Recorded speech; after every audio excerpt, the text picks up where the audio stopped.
Hakikat bidire adamların ahlakının bir daşı. Meger oğlu bir kef aytti mi vurlar yani. Nasihat aydı vatida. Eydi ten münafık için haraplıktan ayet iner ha sana. Tövbe deydi de fırsat bana Resulullah barda yapış deydi. Yani evvelene vurulmana hiçbir vurulmalı yerde abi oğlum kutada. Ondan sonra da yüzüne vurmalılar. Ondan sonra da koğuş bilen vurmalılar. Yani bir adamın içinin haraplığından bir topar adamlar oluyor az da orta iyiliğinin içinde. Bu adamlar ahun molladan ayıp tapmanı yoktu. Mescitten ayıp tapmalı. Vaazdan ayıp tapmalı. Kur'an okuyanın ayıp tapmalı. Hamanı ödünün ayıbı yok ya Allah. Onun ahlakından ayıp tapmalı. Hem kişiden ayıp tapya ha. Ama ödü var. Her vakit kahar gelasa, acığasa, ya bir uğusken bolasa, ya bir dünyasını bir mezerer çekasa, oğlunun soğuda yani erzişi yoktu. Bir nefere hayır yetirmelerden ne öyle? Eyni şuurun ha. Öyle hem kişi ayıp tapan moliye ha. Hem ayıp da ödünü de. Kime zor yetse şuna agram salya. Ama oğluna zor yetiye da oğlunu vurup oti. Yoksa şol adamı keplesen ne maydı oti? Kızgın havada ne maydı oti? Peygamberimiz ayıp tafu oti ha.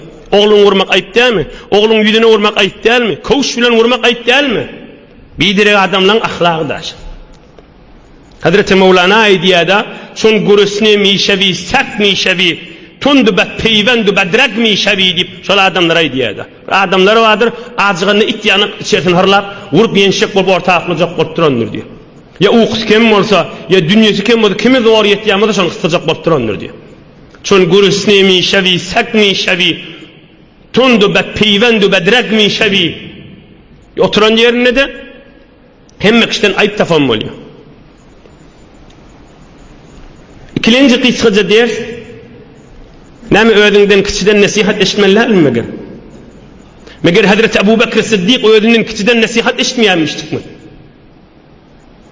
Hak Resulullah ayrılandan sonra hem kişiden kova adam değil mi? Kova adam, hem ödünün adamları raiyetten her kim Ebu Bekir Sıddık'a sen beytmeler ise he doğru diyenmiştik. Meger Hazreti Ömer el-Faruk radıyallahu anh onun ey Ömer, sen bunun yanlış hadisi kefin kulak asmayanmıştık mı? Meger Osman Zünnûreyn radıyallahu anh bir şan ayıbına ise he doğru ayıtyan demeyenmiştik mi? Meger Ali Murtada kerramallahu ecehu bir adam hey sen beytmediyse he doğru ayıtyan demeyenmiştik mi?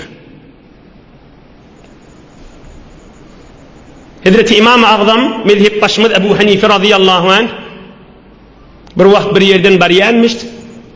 On bir kişicik oğlanca uğurttur.